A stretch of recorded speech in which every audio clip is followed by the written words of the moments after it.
How would you see the world if you experienced it in my shoes? For years, I've been traveling for work, seeing the world firsthand, but being unable to communicate to others what I see and how I feel. So a few years ago, I decided to teach myself how to film. Armed with a couple of lenses, a microphone, and a semi-professional camera, I began to record my unscripted life. What you are about to see is a slice of my life filmed between March and June of 2016, as lived in my shoes. Yes. Oye, Rizka, do you want to help me make some coffee? Can't hold it back anymore. Let it go. Let it go. Ah. Take away a slam.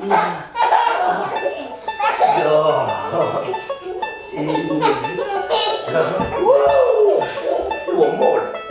Yes, because you are not the one throwing people in the air. What is it? The same. Yeah. Today we're gonna go to Paris, but this time I'm not flying alone, I'm flying with my wife. The goal of going to Paris this time is I'm a discussant at the Organization of Economic Cooperation and Development. They just released a report on inequality and productivity. So I'm gonna be one of the people that basically are gonna react to that report on the official event. And it's gonna be nice not to be traveling around all by myself, but also to go along with Anna. Iriska, what do you think? Should Papa and Mama go to Paris? No.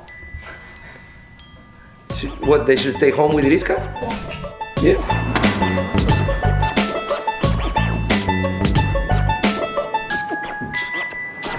And two? It's so much easier to travel without a baby, isn't it? Yeah, it's like, even before I thought it's hard to traveling with a baby, that's hard. Right now it's like, yeah. So we'll start our trip and drink a cocktail. Okay, cheers, Mama. Cheers. I'm on vacation. I'm gonna be half drunk all these 5 days. Well, I cannot be half drunk. I Have know, to work. but I can. Yeah, so I will. On red wine, baguette, foie gras. How you gonna get drunk in baguette? No, but because I'm gonna eat it with red wine. So this one is kind of like 2-line poems, but like joke. Okay, another joke. I'm very bad in translation. Don't put croutons in your salad, they scratch your face. Because it's typical Russian thing. You get drunk and end up with your face down in your salad. Okay.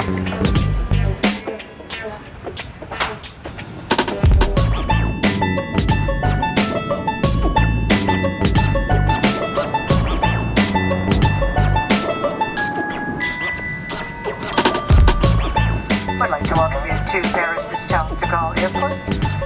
And I ask you please be seated, stay seated.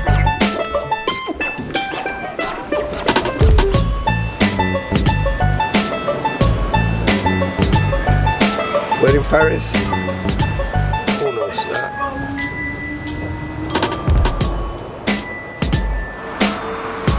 Hidalgo, Hidalgo.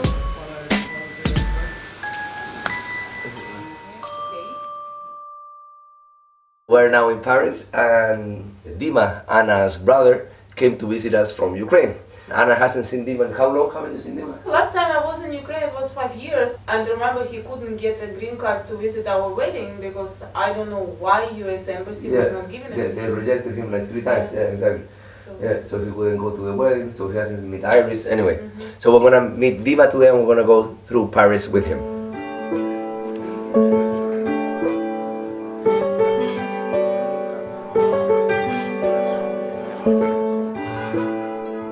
So my brother, he's younger than me, like 5 years younger, and in a way right now with the tough times in Ukraine, I was very happy to see that he's doing very well because he works for one of the software engineering companies and this company can work with a lot of clients outside of Ukraine. So even though I'm outside and cannot help him, he actually can help himself. He is learning English, and I was very glad to see that he right now could communicate with my husband way easier than last time he saw him.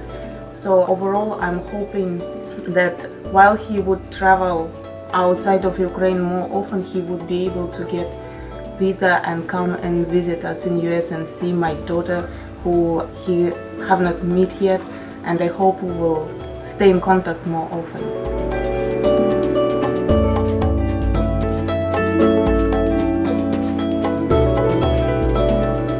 What the fuck is this about, huh?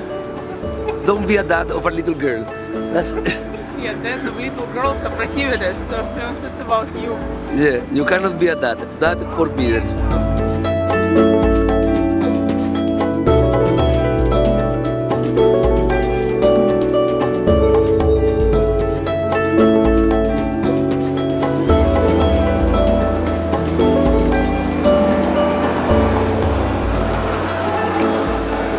So like the funny thing about the Mona Lisa is that the Mona Lisa originally wasn't a very famous painting, but then it got stolen, and it got a lot of press because it got stolen. So that made it famous, and then it got recovered. And when it got recovered, it even got more press, and then it got more famous. So now, the most amazing thing about the painting is not the painting, it's like the crowd. And the fact that this is one of the few paintings that everybody knows about. But if you look at it, it's not that different from the other paintings. But you don't see other paintings that have kind of like a crowd of people at it. You know, paintings are kind of lame. You cannot look at them for that long. But in this case, you know, you've seen it reproduced in so many other media. It has become something that is beyond the painting itself. It's more like the social phenomena surrounding it. Yeah, and we saw it too. Yes. But you didn't know that, didn't you? No.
I spent the morning working on my response to the OECD report, and since the report discusses inclusive development, my response focused on the difference between the development of places and the development of people.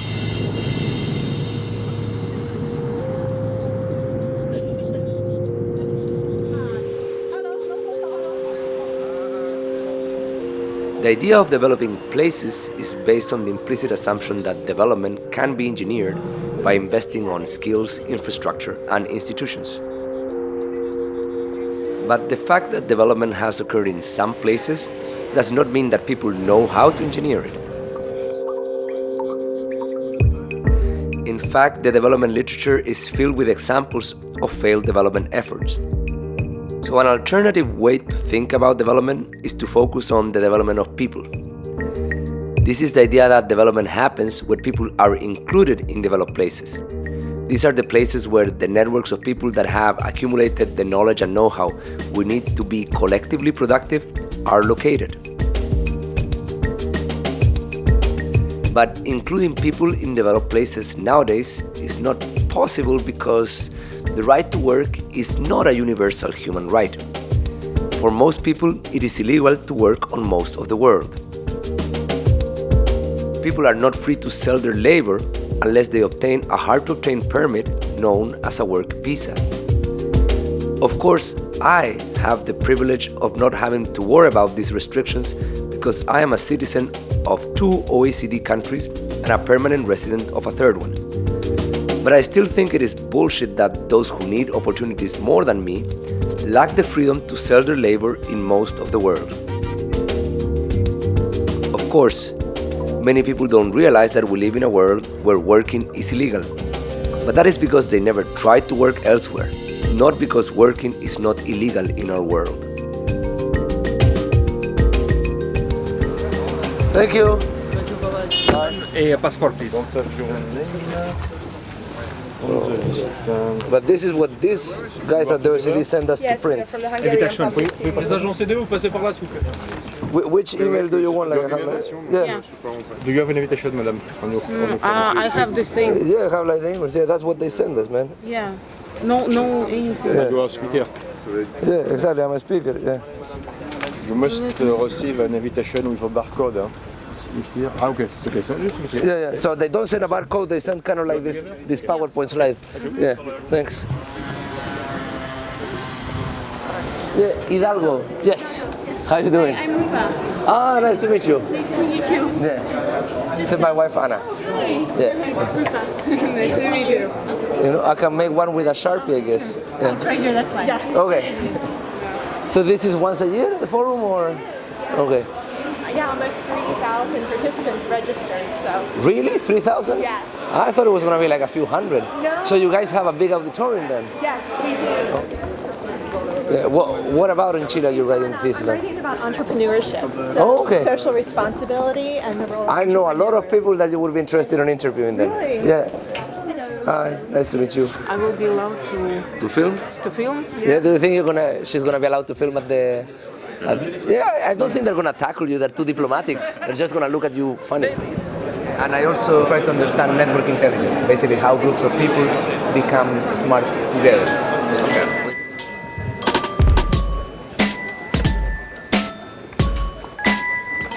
We're going to start at first with a scene-setting presentation by Gabriela Ramos. Are there policies that by trying to boost productivity are going to increase inequality? The presentation that I have to react to is delivered, and what was fun is that the conversation until I got the point to say what I wanted to say had stayed a little bit on things that were relatively unspecific, which is something that tends to happen in these policy circles. And when I jumped in and talked about labor mobility being an issue that needs to be considered when we're thinking about globally inclusive growth, then the room woke up a little bit. We live in a world in which the right to work is not a universal human right. To work anywhere in the world, most people need to ask for permission. That permit is called a work visa. Of course, I was the only person that the British moderator cut out.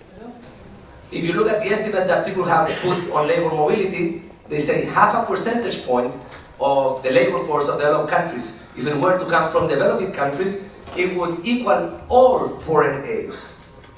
The estimate for global labor mobility would be to double world's GDP. Okay, we're going to very briefly discuss labour mobility, and then we're going to I'm going to ask some questions from the audience. A lot of people came after and congratulated me for having pushed that difficult topic that nobody else wants to touch.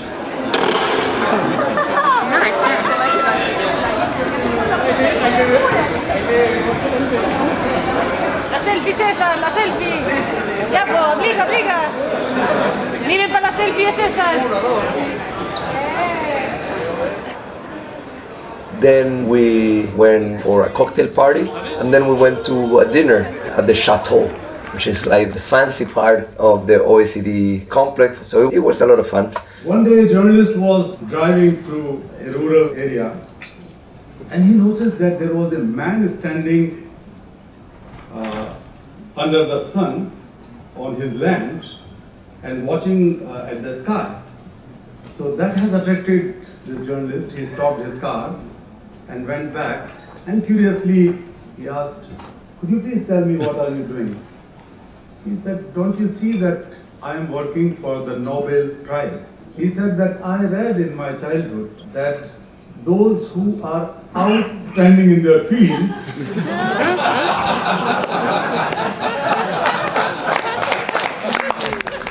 How many days has it been raining? 3 since we came here. And yesterday and today it's non-stop.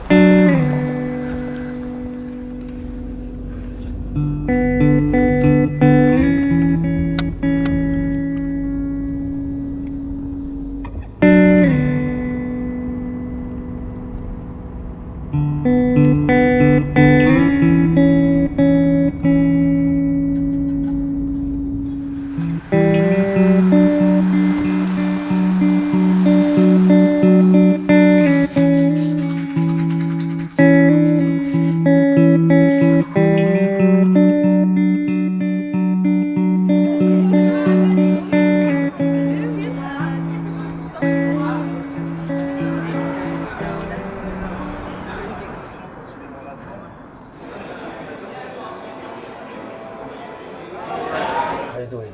Do you go for Anthony or Tony? Anthony, maybe. So I will introduce you in the session now. I'll present the book. These are the elements that I have, which are quite limited. Okay. What else can I say about you? Algo divertido. Algo divertido. Cuéntame algo de ti. Algo divertido, shit. Un poco más del lado humano. Then, O sea, ¿tú eres americano, chileno? Chileno. Chileno de nacionalidad. Sí. ¿Y llevas viviendo en Estados Unidos? ¿Tiempo? Casi 12 años. 12. ¿Qué edad tienes? 36. O sea que es la tercera parte de tu vida. Claro, exacto. Oh, people are waiting for us. Wow. There's a massive crowd. There is a crowd.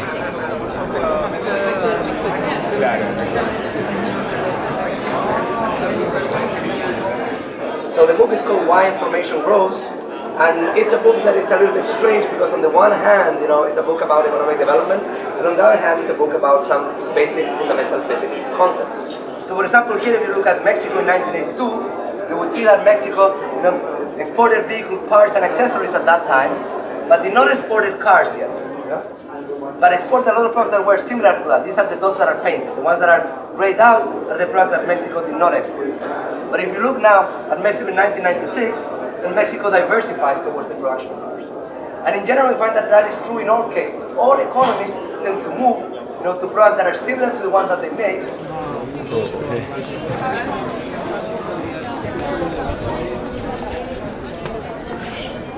I have a person in my group, she's a filmmaker, so I give her all of the footage and then she makes 20-minute episodes for every week.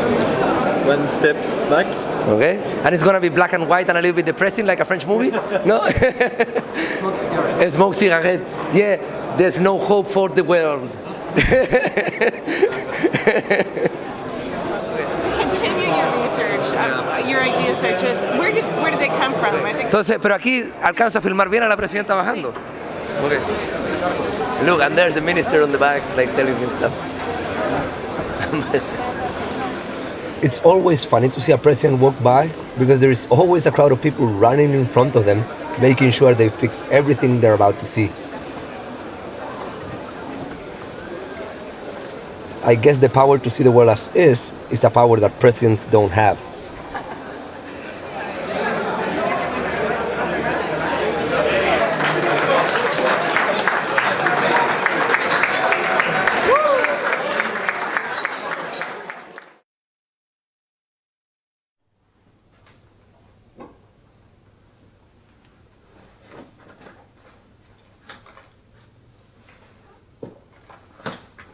If you're gonna go, for example, to the priority line at the airline, and you're wearing kind of like the leather jacket and everything, they look at you like, who the fuck is this guy? And if you go like wearing kind of like something more like a suit, it's like, oh sir, yes, can I help you? And obviously you have the same miles, no matter what the fuck you're wearing.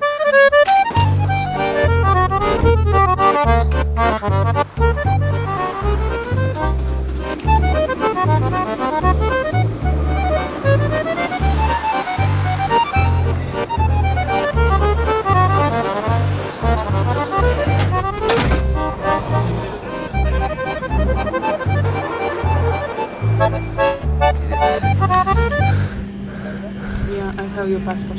Okay, I have yours.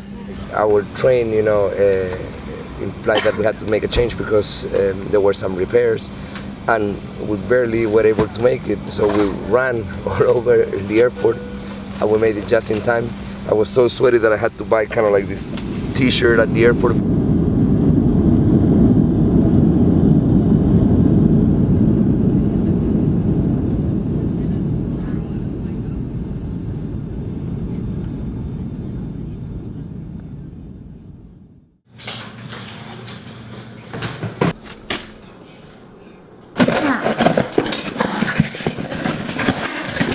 What's this? That is a camera.